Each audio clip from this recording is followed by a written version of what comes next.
Hello and happy Christmas to all of you at the Wranglerstar family. I've been watching your YouTube channel for quite some time now, and I have absolutely fallen in love with it.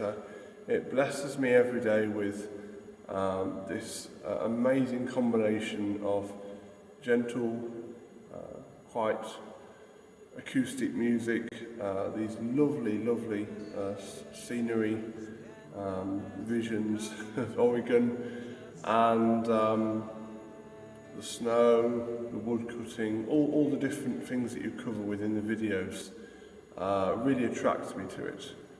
And so this video is just a bit of a 15-minute, I hope to keep it less than that actually, chat about all the things that I like in the videos, and a bit about my background, and a few questions. In fact, I'm going to start with the questions, and I might have to redub this if it's too echoey, because I'm in a very beautiful church building.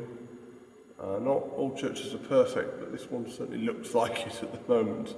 And I spent probably about 30-40 man hours this week just gone decorating this place up with tons of fairy lights, lots of candles, and generally making it a place where when people walk in, they are full of delight.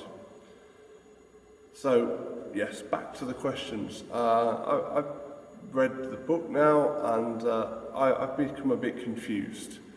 Am I right in thinking that you've had two properties while you've been homesteading, and one of them just didn't work out because of the cost of a foundation? I'm just a bit lost, so that'd be nice to know.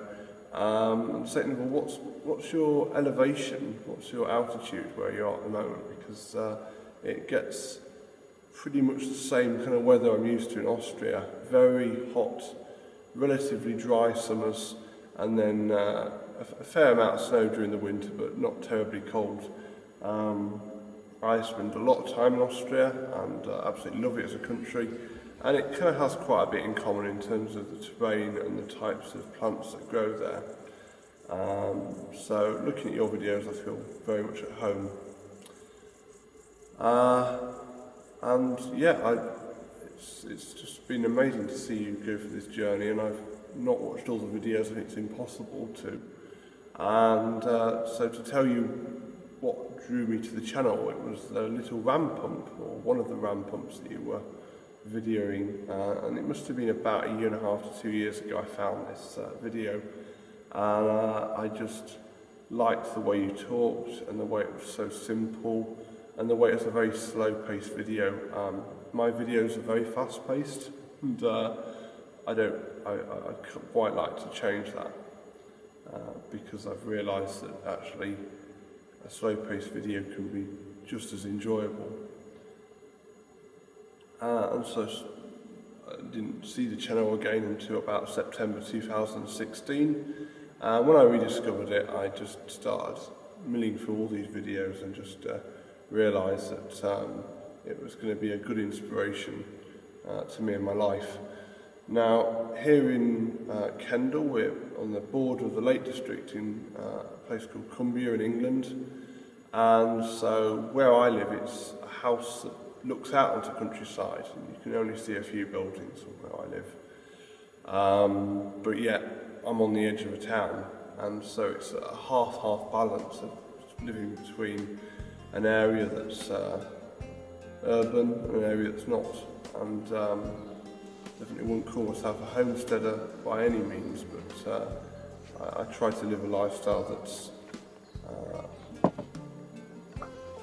sort of got outdoorsy stuff in it, and I've built as much stuff as I can, do as much DIY as I can, and picked up lots of tricks, experience, techniques along the way, and my parents are very impressed because they can ask me to do just about anything and I'll at least have a go, and most of the time I succeed.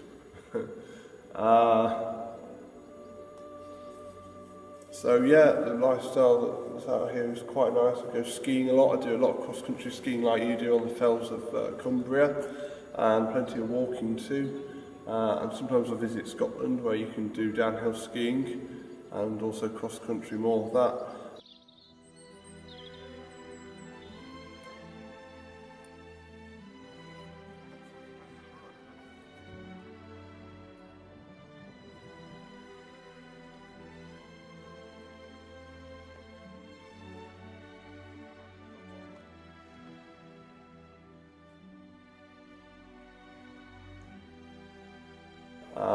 And of course I do the same thing in Austria, and really enjoy going out there for a few weeks every year, and do climbing and walking in Austria too, so plenty of sports, and so you guys really are relatable because of the way that you do that too.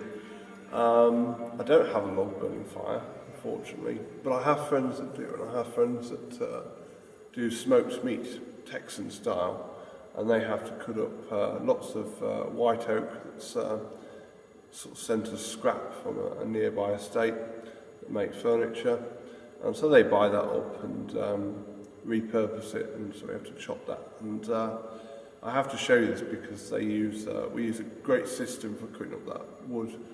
The estate bundles it together into big 1.5 ton bundles with strapping, and we then sit that on the forks of a cradle. You could probably do this with your forklift if you could get wood delivered that way. I don't, but then again, you're cutting down your own wood. And we put it on these forks, and we strap it together in several places, and it allows us to just make several cuts down with a big chainsaw and get loads of wood cut into even lengths all at the same time. And we then stack that up on the ground, change the forks over for a bucket on the cradle, and scoop it up and dump it into the back of a pickup or a trailer. And we found it a very, very efficient way of cutting wood. We can get through around about 7 tons in a day if we do it like that.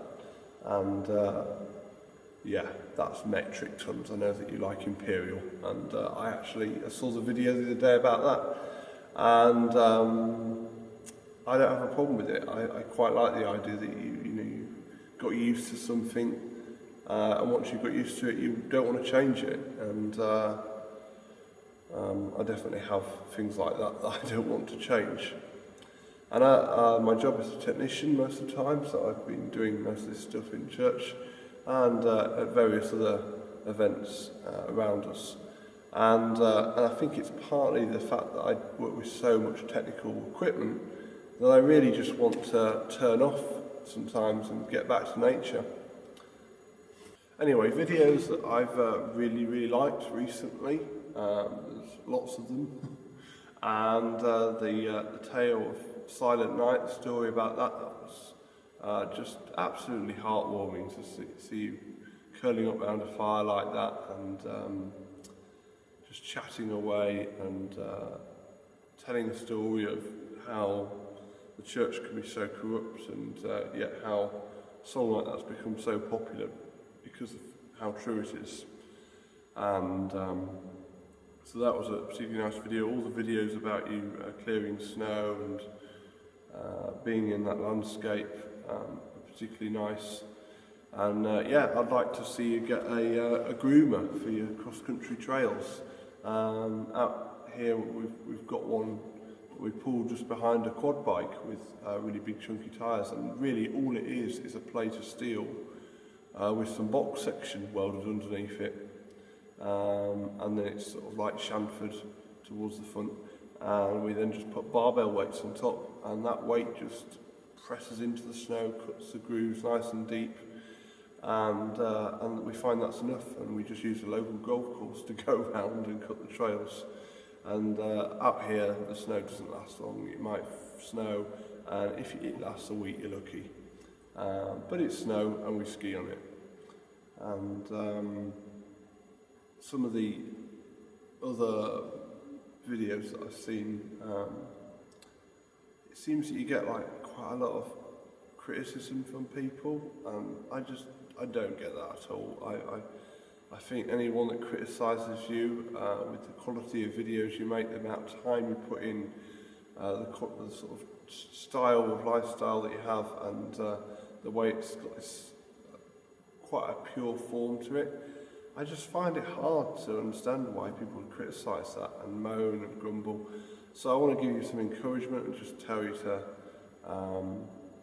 to ignore it and to just focus on all the good comments that you're getting, because reading through most of the comments on your videos is just a complete pleasure, and gives me an insight into what other people might be doing as well.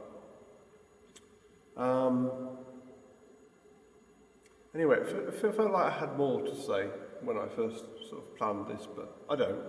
So hopefully you'll enjoy what I've just said and the little video clips that I've inserted along the way. Yeah, this is Happy Christmas from Jonathan Cook. A new but hopefully soon to be very loyal Wranglerstar subscriber. Yeah, bye.